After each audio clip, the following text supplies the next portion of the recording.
Hi மக்களை, எல்லோரும் எப்படி இருக்கீங்க? நல்லா இருக்கீங்களா? பயம் காட்டிட்டணும், சாரி. என்ன எல்லாருமே சவுண்ட் இல்லை அப்படிலாம் சொல்கிறாங்களா?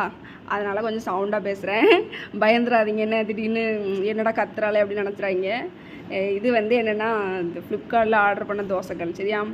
யாருக்கெல்லாம் தோசை ஊற்றவே பிடிக்காது, சடையை அது எப்படி ஒரு மாதிரி எரிச்சலாக இருக்கும்ல, சிறையாக இருக்குப்பா தோசை நின்றுக்கிட்டே ஊற்றணும் அப்படி நினைக்கிற ஆளுக்கு இந்த தோசைகளில் வாங்கி ட்ரை பண்ணுங்க. ஏன்னா நான் இது இன்னும் ஊற்றலை சொல்கிறேன். ஏன்னா இது நம்ம பார்க்குறக்கு ஒரு அழகாக அப்படியே அட்ராக்டிவாக இருக்கோடனே நம்ம கிச்சன்லேயே நின்றுட்டே இருப்போம்.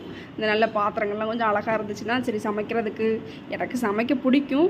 ஆனால் அந்த தோசை ஊற்றும் போது நின்றுட்டே ஊற்றும் போது எரிச்சலாக இருக்கும். அதுலேயும் இந்த கல் வெள்ளம் ஒட்டிட்டுனா அது பெரிய பாடாயிரும். போட்டு தேய்ச்சி எடுத்துகிட்டு இருக்கணும். அதனால் கொஞ்சம் நல்ல அழகான அப்படி இது நல்ல வெயிட்டாக இருக்குது பார்த்துங்க. இரும்புகள் மாதிரி இருக்குது. கிரானைட் வேர். சரியா? இது கிரானைட் வேர். பின்னாடி அலுமினியம் கோட்டிங். மக்களே, நான் இது ஃப்ளிப்கார்ட்டில் வாங்கினேன் 1200 ரூபா. சரியா?